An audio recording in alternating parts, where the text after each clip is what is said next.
प्रत्येकाची आपापल्या भूमिका या निवडणुकी संदर्भात आहेत. माननीय आमदार शिवाजीराव पाटील हे आमचे भारतीय जनता पार्टीचे घटक आमदार आहेत. त्यांना त्या भागामध्ये राष्ट्रवादीच्या किंवा काँग्रेसच्या मंडळींच्याकडून झालेल्या त्या निवडणुकांमध्ये ज्या अडचणी निर्माण झाल्या होत्या, त्यामुळे स्वाभाविकपणानं त्यांनी त्यांची ती भूमिका मांडली आहे. परंतु एकदा माननीय मुख्यमंत्री महोदयांनी आदेश दिल्यानंतर मला वाटतं त्यात वेगळी चर्चा आपण काय करण्याची आवश्यकता नाही आहे. ते सुद्धा या सगळ्या प्रवाहामध्ये सामील होतील. ज्या पद्धतीने शिवाजीरावांनी आपली भूमिका मांडली, आपण पाहिलं असेल की राष्ट्रवादीचे काही नेते मंडळी म्हणजे राष्ट्रवादीचे प्रमुख लोक, मुश्रीफ साहेबांचे उजवे हात, डावे हात यांनी सुद्धा काही तक्रारी करण्याचा प्रयत्न केला 2-4 दिवस. आणि तक्रारी कुठल्या? माडिक साहेबांच्या काळामध्ये दूध टँकरचे दिलेले ते बिलं, त्याची चौकशी करा, 25 वर्षाची चौकशी करा, विनाकारण वितृष्ट निर्माण करण्याचं काम केलं. हे पहा, हा दूध संघ कोणाच्या मालकीचा नाही आहे, हा सर्वसामान्य सभासद शेतकऱ्यांच्या मालकीचा दूध संघ आहे. 5 वर्षाची नाही 25 वर्षाची चौकशी करा म्हटलं तर ती झालीच पाहिजे. हा काही सहकारी संघ आहे, सहकारी संस्था आहे, त्यामुळे कोणाच्या मनात काही शंका असता कामा नये. आणि चौकशी करण्याला काहीच अडचण नव्हती. परंतु महायुती म्हणून लढायचं हे जाहीर होत असताना त्यांच्या काही प्रमुख मंडळींनी अशा पद्धतीची भूमिका घेणं हे सुद्धा आश्चर्यकारक होतं. त्यांचे प्रमुख लोक होते, त्यामुळं आजपर्यंत काही वितृष्ट होती ती आता मिटवून निवडणुकीला सामोरं जात असताना या सगळे हेवेदावे बाजूला ठेवून निवडणुकीला सामोरं जायचं आहे. आहे की सहकारात यापूर्वी कधीही सत्ताधारी पक्ष, विपक्ष असे कधी पक्षांचे पॅनल होत नव्हते. परंतु 5 वर्षापूर्वी महाविकास आघाडीनं तेच केलं ना. इथं तुम्ही बघितलं तर त्यावेळेच्या बातम्या माझ्याकडे पेपर कटिंग्स आहेत, सगळे त्यावेळेच्या बातम्या सगळ्या आहेत. कशा पद्धतीनं त्यांनी महाविकास आघाडीचं पॅनल झालं पाहिजे या दृष्टिकोनातून सगळ्या आमदारांना, सगळ्या मंत्री महोदयांना वेटीस धरून ते पॅनल झालं होतं. नाहीतर इथं स्थानिक पातळीवर जर निवडणूक झाली असती तर हा दूध संघ कधीच माडिक साहेबांच्या ताब्यातून गेला नसता आणि सुरळीत आणखीन त्याचं नावलौकिक झालं असतं. सहकारामध्ये कुठल्याही संस्थेची निवडणूक असेल, दूध संघ असेल, कारखाना असेल, साखर कारखाना असेल, सूतगिरणी असेल, त्याचे एक बायलॉज असतात. त्या बायलॉजनुसार पात्र सभासद होण्यासाठी ज्या अटी असतात, आता गोकुळमध्ये बऱ्याच काही अटी होत्या. 3 वर्षापूर्वीचं सभासदत्व असलं पाहिजे, रोज 50 लिटर दूध त्याचं आलं पाहिजे, वर्षाला एक ठराविक कोटा त्याचा आला पाहिजे.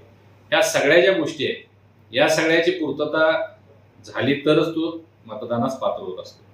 मध्यंतरी मुंडे साहेब ज्यावेळी त्यांना याचा चार्ज दिला होता राज्याचा, त्यावेळी त्यांनी या काही संस्थांची चौकशी लावली होती. काही संस्था अवसानात काढल्या होत्या, त्याची SIT चौकशी सुरू होती.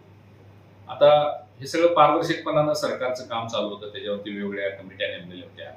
1200 संस्थांची एक वेगळी सुनावणी चालू आहे, SITची चौकशीची वेगळी सुनावणी चालू आहे. अशा बऱ्याच वेगवेगळ्या सुनावण्या सुरू आहेत.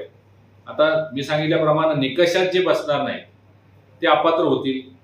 आपण जरी म्हटलो आमच्या संस्था आहेत, आम्हाला पाहिजे, तरी कोणतरी तक्रारदार असला, एकाही सभासदाला तेच महत्व आहे आणि संचालकाने तेच आहे, चेअरमन नाही तेच अधिकार आहे. त्यामुळे कुठल्याच काही संस्था सभासद जर कोर्ट मॅटर केला असेल किंवा अशा पद्धती चौकशीला त्यांनी प्रयत्न केला असेल, चौकशीमध्ये ज्या या निकषात बसणार नाही त्या या निवडणुकीला पात्र होतील असं मला वाटतं. गोकुळ दूध संस्था कोल्हापूर जिल्ह्यातील शेतकऱ्यांची जीवनवाहिनी आहे. म्हणजे मला वाटतं ते राज्यामध्ये एकमेव जिल्हा असा आहे जिथे एवढ्या मोठ्या प्रमाणात दुधाचं संकलन आणि 10 दिवसाला पेमेंट अशी एक परंपरा गेली 30-40 वर्ष असणारा अतिशय शेतकऱ्यांच्या जीवनातला महत्वाचा दुवा असणारा हा कोल्हापूर जिल्हा दूध संघ गोकुळ आहे. 25 वर्ष गोकुळ दूध संघाची संस्था म्हणजे नेते माननीय महादेवरावजी माडिक साहेबांनी, माझे आमदार स्वर्गीय GN पाटील साहेब यांच्या नेतृत्वाखाली अतिशय पारदर्शक आणि चोख कारभार या संघामध्ये लोकांनी पाहिला. गेल्या पंचवार्षिकला राज्यामध्ये महाविकास आघाडीचं सरकार आलं आणि त्यावेळी गोकुळची सत्ता खूप कमी मतानं, म्हणजे अगदी 80-100 मतानं या संस्थेची सत्ता महाविकास आघाडीच्या सर्व नेते मंत्र्यांच्या ताब्यामध्ये गेली. आता 5 वर्षामध्ये काय झालं, कसं झालं, हे सगळं बऱ्याच गोष्टी होत्या. परंतु मध्यंतरी ज्या घडामोडी राज्य पातळीवर झाल्या, सन्माननीय मुख्यमंत्री देवेंद्रजी फडणवीस साहेबांनी, उपमुख्यमंत्री एकनाथराव शिंदे, अजितदादा अन्यथा दादाच्या नंतर सुनेत्राताई हे एकत्रित राज्याचं नेतृत्व करतायत. त्यामुळं राज्यभर जेवढ्या काही सार्वजनिक निवडणुका झाल्या त्यामध्ये आम्ही महायुती म्हणून निवडणुकांना सामोरं गेलो. त्याच पद्धतीवर गोकुळ दूध संघाची सुद्धा आता निवडणूक होऊ घातलेली आहे.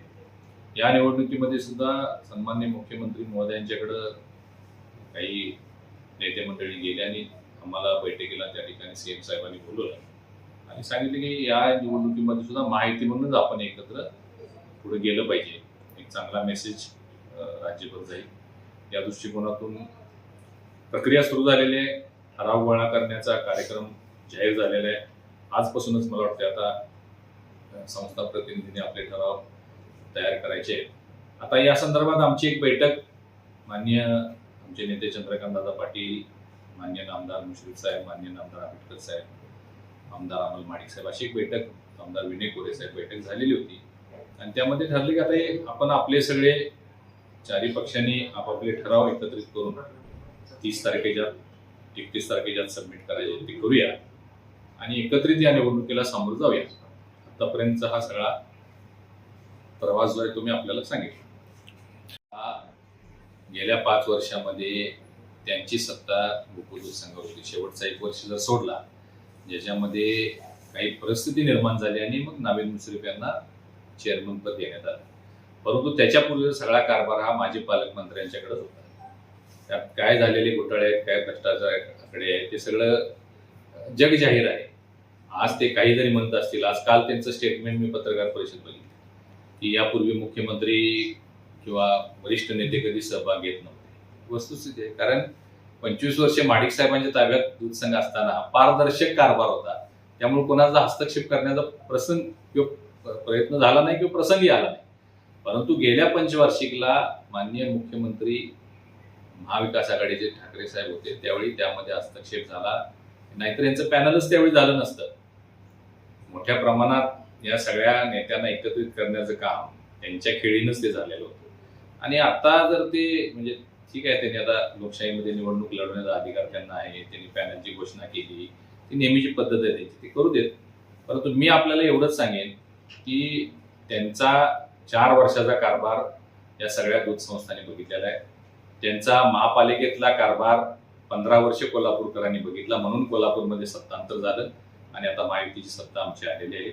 त्याच पद्धतीनं यावेळी त्यांनी कितीही प्रयत्न केला, किती त्यांच्याकडे एकच अस्त्र आहे ते म्हणजे विटामिन एम, त्यांनी कितीही काय प्रयोग केले तरी गोकुळचा निकाल महायुतीच्या बाजूने होणार. आणि ज्या पद्धतीनं राजाराम कारखान्याचा 21-0 निकाल झाला, ज्या पद्धतीनं आमच्या भीमा कारखान्याचा त्यांनी खूप प्रयत्न केले, खूप खर्च केला, 15-0 असा निकाल झाला, त्याच पद्धतीने गोकुळ दूध संघामध्ये सुद्धा 25-0 असाच निकाल होणार आहे.